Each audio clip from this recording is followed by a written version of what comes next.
Hello to all of you Foxborough faithful. You are now locked into the Locked On Patriots podcast. It's Wednesday, March 2nd, day 2 of our YouTube experiment here on Locked On Patriots. Just kidding, folks. We found ourselves a good home, and thank you so much for subscribing and also making Locked On Patriots a daily part of your New England Patriots coverage. I'm Mike Debate. I cover your New England Patriots for Patriot Maven of Sports Illustrated. And, of course, I'm your host of Locked On Patriots, which, of course, is a proud part of the Locked On Podcast Network, your team every day. And, folks, because it's your team every day, that means your questions, comments, and feedback are always welcomed, very much appreciated. So share that feedback. Send it to the internet by reaching out to me and following me on Twitter at MDABATENFL. And also, while you're out there doing some Wednesday wandering through the Twitterverse, please show some love to the Locked On Patriots account as well at LO_Patriots. Pats fans, it is that time. It's Wednesday. It's the middle part of the week. Here on Locked On Patriots, that can only mean one thing: a visit from our good friend, the Empress of tight endage herself, Miss Clare ClazzyClare Cooper of PatsPropaganda.com, and of course, A Clare Perspective, a Patriots podcast found available on Full Press Coverage Patriots. Folks, Claire is always a lot of fun to share the microphone with, and today is going to be no exception. We're going to talk a little tight endage. After all, it is her specialty, but we're also going to be talking a little bit of wide receiver information. Are the Patriots looking to get Mac Jones that number one weapon? Well, according to the information coming out from the Combine in Indianapolis, New England Patriots are actually looking to do just that, meeting with a lot of top players at the position. But does it necessarily mean that they're looking to the draft or just looking at the position?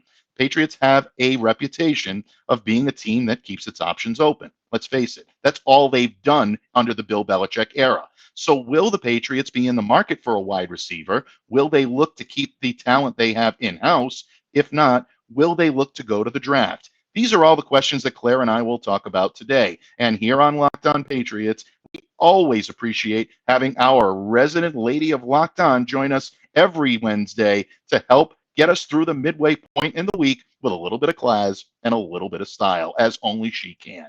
So, to ensure that you do not miss a single second of the action, smash the subscribe button if you haven't already done so. Download Locked On Patriots wherever you get your podcasts. Remember, Locked On Patriots is free and available on all platforms. And without much further ado, allow me to welcome in our good friend, my guest today, Miss Clare ClazzyClare Cooper from West Midlands in the UK, when this episode of the Locked On Patriots podcast continues. And don't forget, Patriots fans, even though the 2022 NFL Draft is a couple of months away, what is also a couple of months past now is the start of 2022. Can you believe it? Already 2 months in. And I know New Year's resolutions are probably a thing of the past for most of us. At least they are for me. Except one: trying to eat a little bit healthier. Thanks to our good friends at Built Bar, you can do just that, because Built Bar is the delicious protein bar that tastes like a candy bar. Look at the stats on Built Bar. Most of these bars are averaging 130 calories, 4 grams of sugar, 4 net carbs, and 17 grams of protein. Compare that to a candy bar, which usually has about 240 calories, 30 grams of sugar, a dozen net carbs. You definitely want to take advantage of the great product that Built Bar puts out. All the great flavors are still there: mint brownie, coconut, coconut almond, and of course, new for this month, white chocolate cookies and cream. They're all delicious. There are new flavors coming out all the time. If they think a flavor might be good, they'll make it, and it will be delicious, and it's going to be good for you. At Built Bar, they're all about the taste. They make it taste delicious first, and then figure out how to make it healthy. I know, what a concept, but it works. I don't know how they do it. They pull it off every single time. So today, go to built.com and use the promo code LOCKED15 to get 15% off your next order. Don't forget, visit built.com, use the promo code LOCKED15 for 15% off. Visit built.com. Patriots fans, welcome back to Locked On Patriots. And once again, thank you for making Locked On Patriots your first listen every day. Remember, Locked On Patriots free and available on all platforms, including YouTube. And if you're watching this show on YouTube right now, please make sure to smash that subscribe button so you don't miss a single second of the action here on Locked On Patriots. Folks, it's Wednesday on Locked On Patriots, and that can mean only one thing: the resident lady of Locked On here on Wednesday, joins us. And as you can see, she is in all her regalia. She is the empress of tight endage. She is the queen of TE. She is the baroness of blockers, the principal of positivity, the countess of Claz herself, my good friend, illustrious colleague with full press coverage, and of course, with patspropaganda.com, where she is a phenomenal columnist, also hosting her very own podcast, Declare Perspective.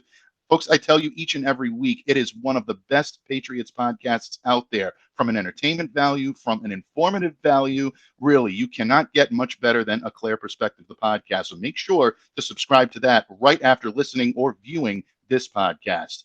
She is my good friend, most importantly. Clare ClazzyClare Cooper joins me today. Clare, thank you for joining me from across the pond. Welcome to the new visual Locked On Patriots. Oh, well, thank you very much for having me. But as it's Wednesday, even if it is visual, where else would I be? Absolutely. Well, Clare is definitely bringing a lot of class and definitely a bit better visual perspective than I give you. If you can avert your eyes from one side of the screen, you'll be in good shape for this podcast. But in any case, Clare, this is great to finally be able to launch Locked On Patriots on YouTube. You are our second guest here on the YouTube broadcast. Of course, our good friend, the Green Man himself, Thomas Murphy, joined me here on Monday, and we talked a lot about the combine. We talked a lot about the draft, and we mused the draft a little bit like Murph and I love to do here on Locked On Patriots. We don't mock the draft, Clare. We don't make fun of the draft. We muse it. We use it as a tool to enrich ourselves. Okay, folks, I promise you I'm going to stop being pretentious right now because the Countess is here. She's going to be able to give us her perspective and her wisdom and counsel the way only she can. Clare, there's a lot of Patriots news circulating out there. Obviously, the combine, a lot of our colleagues out there in Indianapolis taking a look at what is going on with the Patriots, what players they might be scouting. We're hearing that they're going to be interviewing a lot of wide receivers. That could mean something for the New England Patriots down the line here. We're going to get to that in just a moment. But there is a smidge of tight endage in the news right now. And this being your area of expertise, my friend, I thought it would be good if we got a chance to, really pull on your expert tutelage and knowledge in the subject. The tight end we talked about a little bit here on Locked On Patriots, not a ton, but a little bit, is wide receiver Devin Asiasi. Devin is about to enter his third year with the Patriots.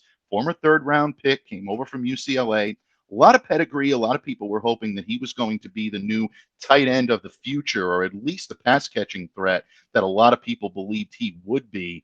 It hasn't quite worked out that way. Right now, Devin has been for lack of a better term, folks, he's been a healthy scratch for much of his tenure here in New England. Spent some time on injured reserve, so I don't want to definitely, take away from that. That is a big part of this. And, obviously injury can derail even the best of careers, but Devin hasn't quite lived up to expectation. And over the weekend, it was reported that Devin has been working out with a Patriot that had a very good season in 2021. Save for Mac Jones, you might say that he might be the offensive story of the year for the New England Patriots, not including the running backs too. All right, folks, I understand that. But Kendrick Bourne working out with Devin Asiasi. And this caught my eye. And I'll tell you why it caught my eye. Because one of the things I loved about Devin coming out of college from UCLA is that he's a natural hands catcher. This kid is a very good securer of the football. And that's one of the things that I think the Patriots were pretty enamored with, or dare I say, really excited to get when they looked at what he could be in this offense. Again, it hasn't quite worked out in that fashion, but I think working with someone like Kendrick, who's such a good catcher and always has that ability to get yards after the catch. That one's for you, Murph. If you're watching, I know you love your yak, buddy. What are your thoughts on this? Am I off base? Because I leave it to you. You're the resident tight endage expert. I got excited when I saw this because I still have some expectation for Devin Asiasi. I still think he can be a solid number 3 tight end in this offense. A lot of people have written him off, but what was your take on this? Do you think that him working with Kendrick is really going to help him for this season, or is it kind of like a situation where he's just, searching for answers at this point? Well, I think I do think you're right there in the fact that don't think it can be anything but good that he's working out with Kendrick Bourne. Like you said, big success. He had a really good connection with Mac Jones. So, I mean, look at it. 17 out of 18 games for the Patriots last year. Asiasi was a healthy scratch. So 2022 may not be his last year on contract, but it could be his last as a Patriot. Simply because if 2021 wasn't already, Kendrick and Mac Jones have a great rapport. So Asiasi, as I said, could be helping to capitalize on that by working out with the receiver who kind of seems to naturally have meshed with the quarterback. It can only really be a positive thing. Whether or not it's a thing that shows that there's going to be success kind of going into 2022 for Asiasi as a Patriot, I think that's kind of a bit of a stretch in all fairness. The things that I found puzzling was last year when Smith was injured, they still didn't seem to plug Asiasi in. As we said, 17 out of 18 games, he was a healthy scratch. And although it was a COVID year, Asiasi, you know, he didn't really have time. Even though he was a rookie in a COVID year, he would have still had more time in the system than Smith had. So I think it was a little bit of a kind of not a warning light, a search. I want a better phrase than that in all fairness, but to have not put him in instead of Smith just sort of jarred with me, because he would have had, as I said, he had more time in the system than Smith had. And I think that was one of the problems sort of that Smith was encountering, was the kind of meshing within the Patriot system. So, I mean, nothing the Patriots have done have given me hints really in their confidence in me, in all fairness. And I mean, they traded up to get this kid, and I mean, several picks to get to. I think it was 139 in the draft, but kind of since then, I feel it's been the same kind of story as poor Nikhil Harry. It's just it just gels with that kind of the same kind of lines. And I mean, there's been reasons that he hasn't been able to play, and it's when he has played, he hasn't really.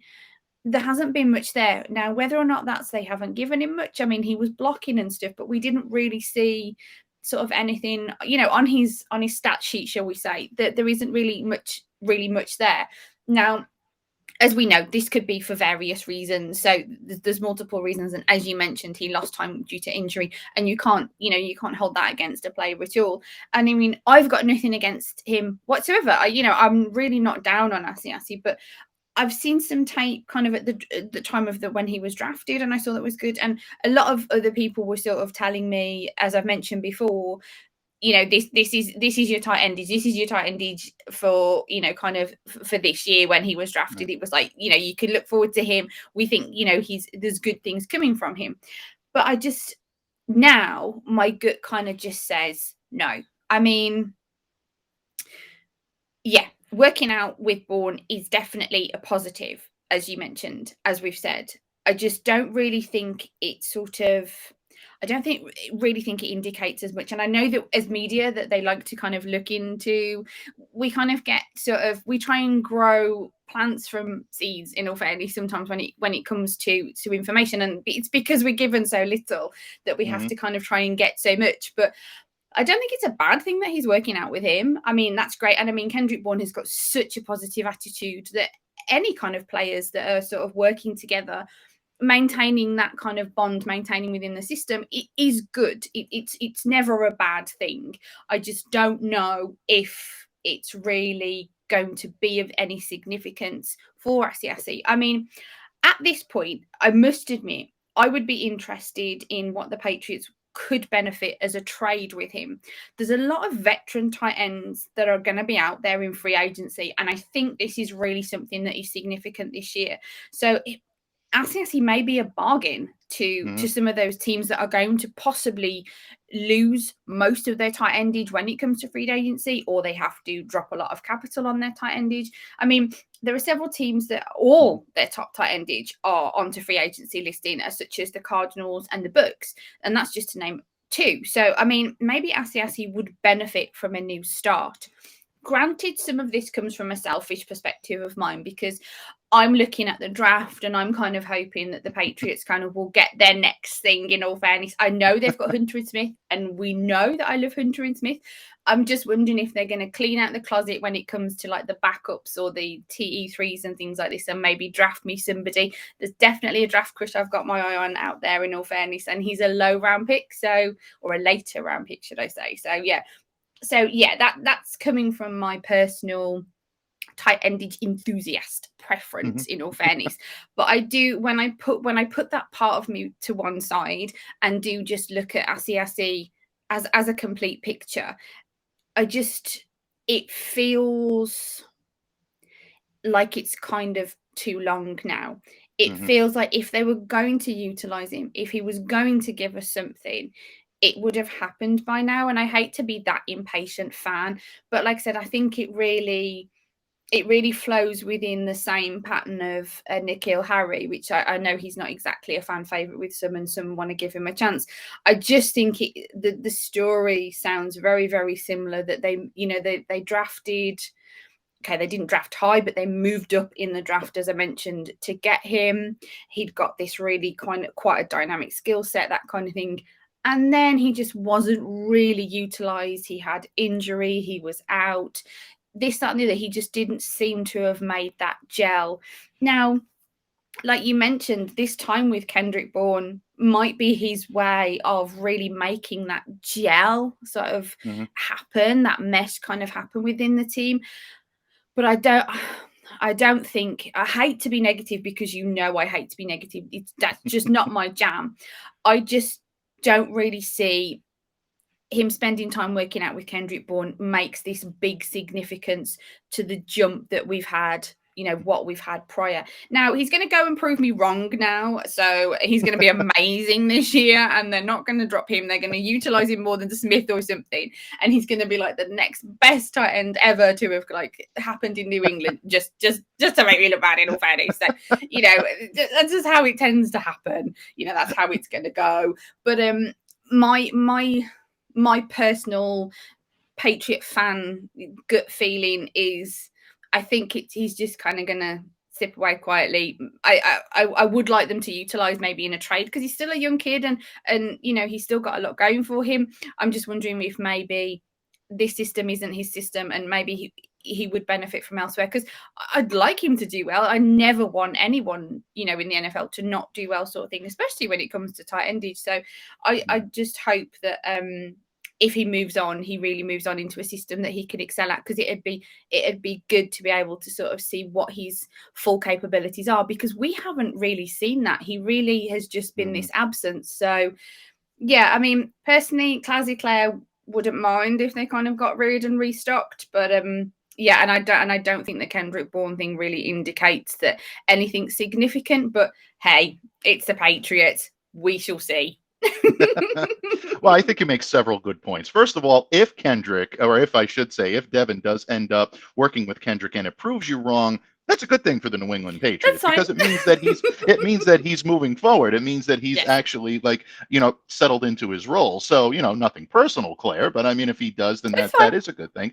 But at the same time, I think you make an excellent point. These guys are teammates, and I think sometimes, myself included, we forget that. We look at, oh, he's training with this guy. Oh, they're talking about this. They're plotting this. They want to develop each other. Of course, teammates want to develop one another. They want to get better. They want to be more complete players. And by working with each other, they realize that they can do that. That's the best way for them to do that. So when you look at what the Patriots are capable of doing on the field, and you look at teammates helping each other out in the offseason, I agree. Maybe not a huge reason to think that something is afoot or that they're trying to train him in a certain way. I think Devin is probably his own player. He's got a lot of growing to do.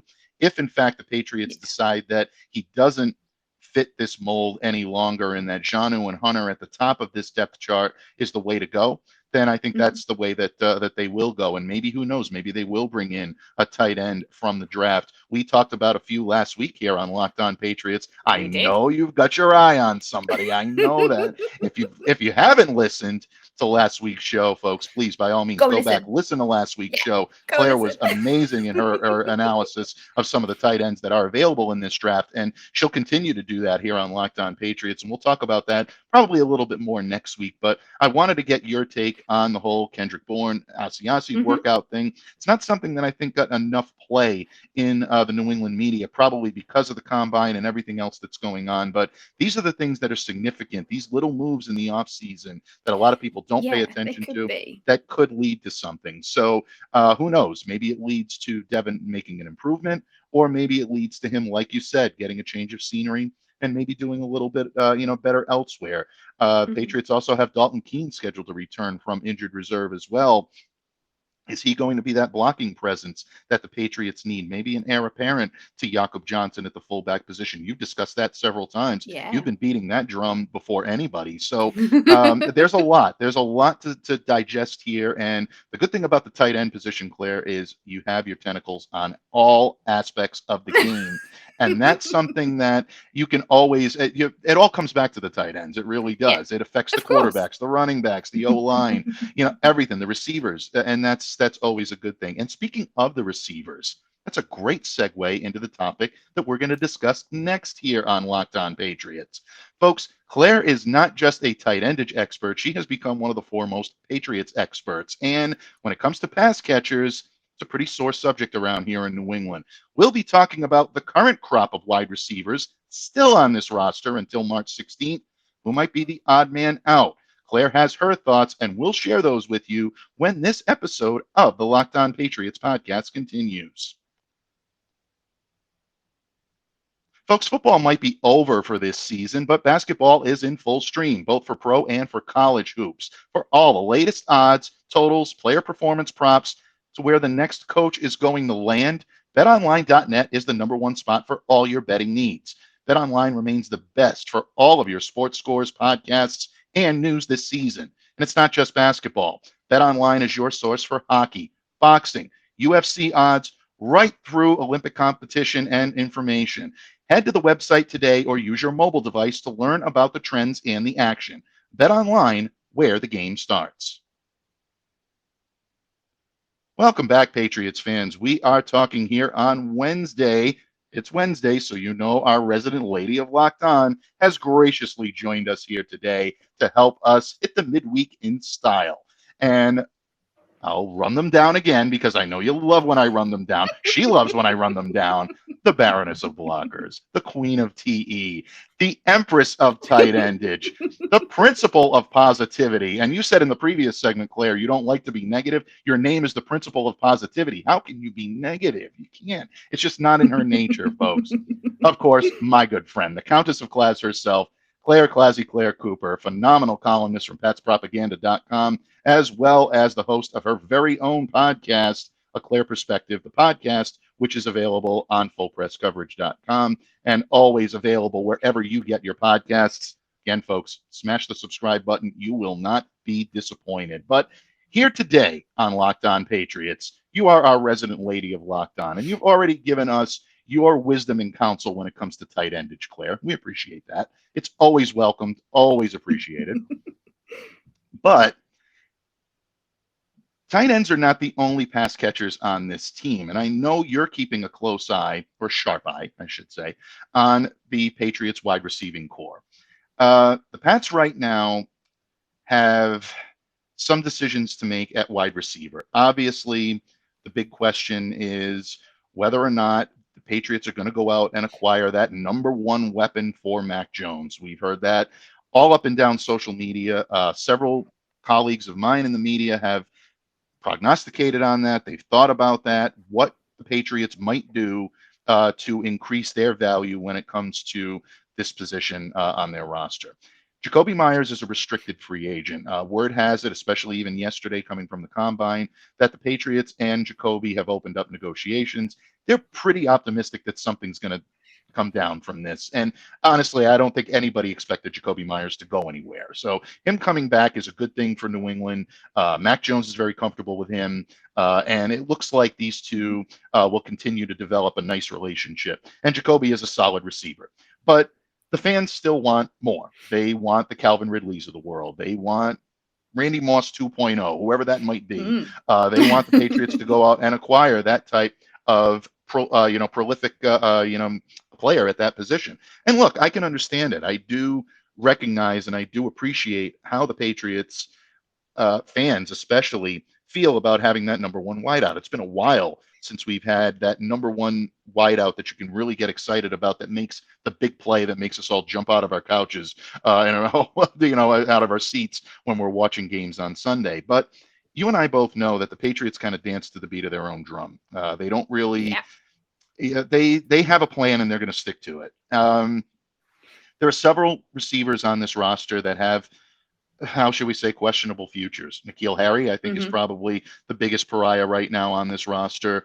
I've been a defender of Nikhil in the past, but there's only a limit to so much how anybody can take. And right now, I think that maybe the Patriots might be better off trying to move on in that regard. Gunnar Rachelski right now is up for restricted free agency as well. So there are questions on this team. Claire, when you look at the wide receiving core, especially knowing what you know about the tight ends and knowing that Hunter Henry and Jonnu Smith especially are going to be called upon to play even bigger roles this year than they did in 2021, they're a big part of the Patriots receiving core. Who do you look at as the receivers that might be, how shall we say, expendable on this roster? Well, as you mentioned, I mean, the wide receiver depth chart isn't the most what you'd call stacked, but there is actually quite a list of names that Patriots currently have. As you aforementioned, we've got Gunnar and Jacoby Myers as restricted free agents. Signed for the 2022 season, there's Nelson Aguilar, Kendrick Bourne, Nikhil Harry, and there's Malcolm Perry, Kristen Wilkinson, and Trey Nixon. Now, quantity, not quality, I fully understand. And there's a couple of names there that people are already wanting out of New England. And mostly I don't disagree. I mean, Nikhil Harry, the problem is the promise may have been bigger than the result. And that's not really of any fault of his own. I'm not one for I was never a huge Nikhil Harry fan. I've never been a massive plugger of him, but I've never been really down on him either. He's just one of those guys that I've always been just fine. He's a Patriot, that kind of thing. I just don't know that if he wasn't used in the scheme well, or I think it's on both parties. I don't necessarily blame one side or the other, Nikhil Harry, or the Patriots as such. He's a good blocker, but they need guys that can get open. And I mean, the Patriots system just might not be what works for him. As we mentioned earlier, in regards to Asiasi, that kind of story of, sort of high draft pick, so high expectation. He ticked the boxes on paper, as we mentioned, as like Asiasi did kind of thing, but it just doesn't really maybe feel that it's worked out within New England for him. And that, nothing to do with whether he's a fan favorite or kind of not as such. I mean, maybe some of this is the transition from boys to men. Maybe the whole from college to NFL just didn't gel for him. Maybe his size and skill set just didn't translate as well as expected, or he just didn't translate into the Patriot system as expected. It's another one of those kind of high expectations and kind of low sort of results that we've sort of seen. Now, on that sort of topic, high expectation, Aguilar is another name that's sort of being utilised in maybe, in trade talks, in kind of rumours as it's being discussed of what's kind of going to go on in the Patriots. And I mean, I've got to sort of say that there is sort of a spark of a possibility that I sort of think is logical, is there may be a team that's interested in him in regards to the Raiders. I mean, now Josh McDaniels has gone there. Granted, he only saw Aguilar for a year, but he's seen what this guy can do. And I understand that there's quite a good chemistry between Aguilar and Derek Carr. So he played one of his best seasons as a Raider as well, I think. So there's those glimpses of, a logical reason for him to be traded away. Now, I don't really see the Patriots moving on from him, if I'm honest. And I think I've mentioned this previously, because they used a lot of capital on him. And I think to only really go into something like that in sort of monetary wise and term wise, because I think he's over 4 years. I may be wrong now, and I haven't got that in front of me. But I know that he went down in regards to capital wise. That I don't know if they would give up on him quite as quickly as just giving him 1 year in the system. I mean, let's not forget, he may have been low on catches, but he drew coverage. This is sort of a significant thing that sort of needs to be looked at, is just because he didn't put the numbers up, he may have been significant in giving other people numbers, as in giving other players the opportunity to get catches just by being on the field and running his routes kind of thing, or routes, as you guys say. I mean, it's kind of the same for Smith.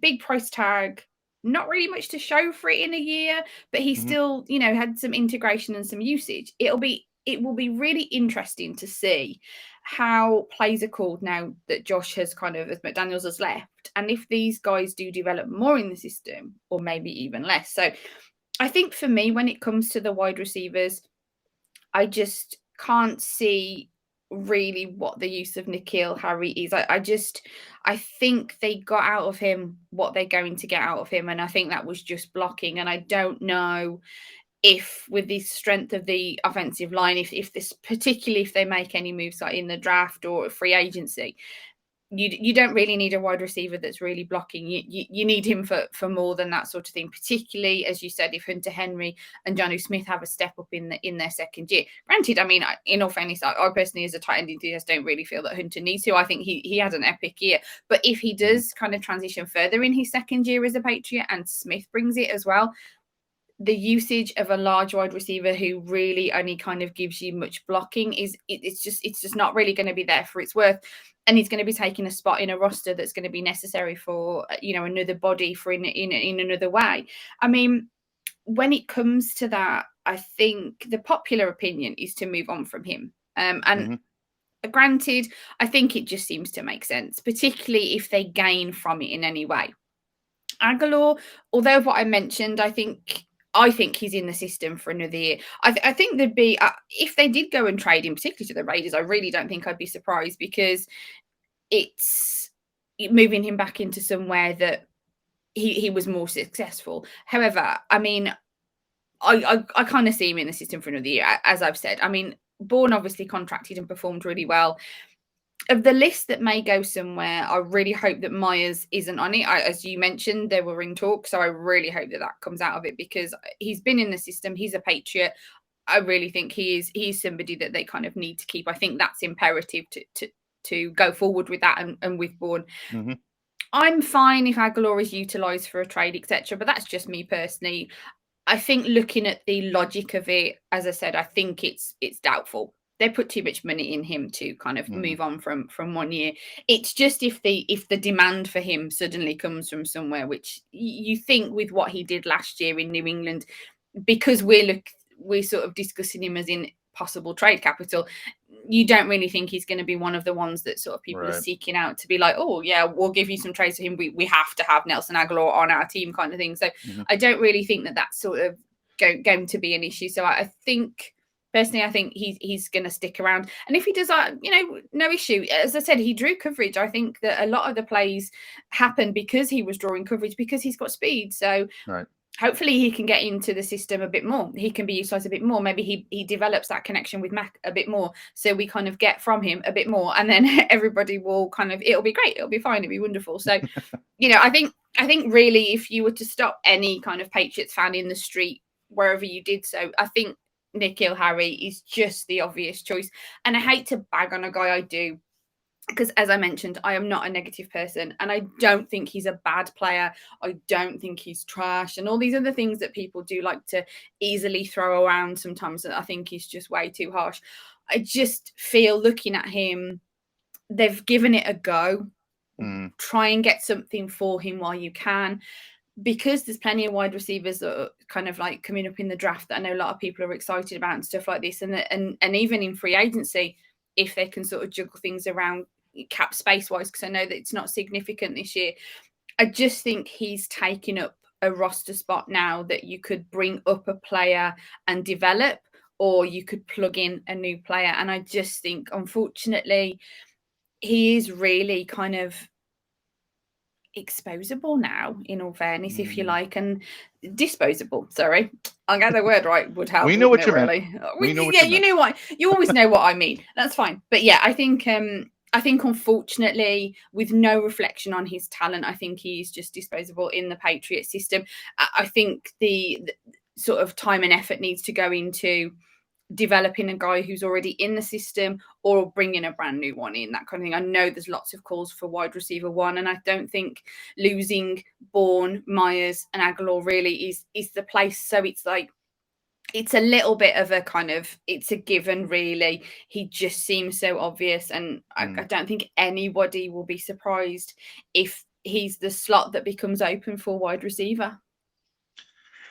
You make a good point. I completely agree with you on Harry. And look, this is from someone who's been called a Nikhil Harry apologist, carrying his water. I've had a few, yeah. I mean, I've had a few, pieces of shrapnel thrown my way for defending Nikhil. And look, Bottom line, there was something that I saw in him coming out of Arizona State. This kid, his ability to go up, get the catch, his ability to stay tough and hang in there and not be afraid to take a hit was something that I really thought was going to endear him to the Patriots offensive coaching staff, really endear him to the Patriots fan base, because he is that type of, and Claire, I'm going to invoke the name of Rob Gronkowski here. Just please bear with me for a moment. But it reminded me of a Gronk type player. Was Nikhil Harry ever going to be him? Absolutely not. That was an expectation I never put on him.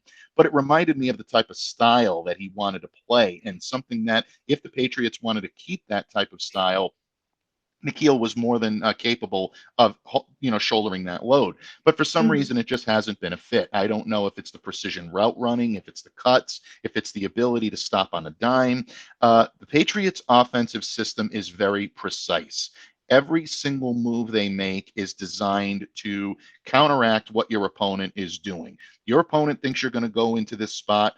You have to be right on the money in order to be able to make the catch, make the spot, hit the run, hit the hole. That's what they have to do, and they have to be precise in that. I don't know if necessarily maybe that's just not Nikhil's style, or if there's just a problem with his progression from the college game to the pro game. But I still think he will be an effective receiver in this league. I just don't think it's going to be in New England any longer. So based on that, where do you go from here? And that's what the New England Patriots have to decide. They're meeting with a ton of wide receivers this week in Indianapolis. Reportedly, already Treylon Burks coming out from Arkansas. He met with reporters on Wednesday morning, said that the meetings between he and the Patriots went very well. So, monitor that. That's something to keep an eye on. There are other, John Mechie from the University of Alabama said his meeting with the New England Patriots went very well. Chris Olave, who's become my draft crush. You want to talk about a draft crush? I love this kid.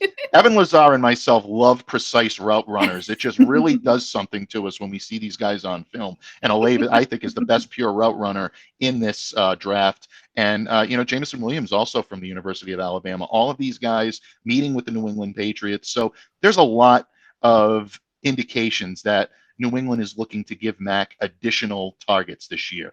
I don't like to use the word weapons. I always hate that word because it makes it sound like that in order for Mac to be effective, he needs the receiver. He can't be anything without the receiver. It's a hand-in-hand, glove, type fit. Mac needs a receiver, but the receiver needs a good quarterback to get him the ball accurately and on time. Both of these guys can do that. So if they bring in another target, another prolific target for Mac, I'm all for it. The question is whether it will be in free agency or whether it will be in the draft. And you know what, Claire?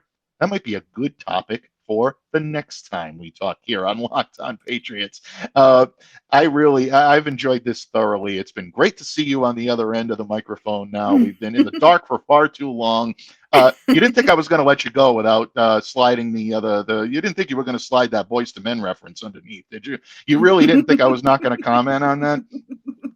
Any 90s kid, any late 80s, early 90s kid that grew up listening to Boyz II Men, you know what I'm talking about. They were the stuff back then, and I love the reference, by the way. That was great. But all kidding aside, it's always my honor to join you here now on YouTube, visually, audio, whatever the platform may be. I love having you here on Wednesday. So thank you so much for taking the time out today to join me here on Locked On Patriots. Before I let you go, you know this drill.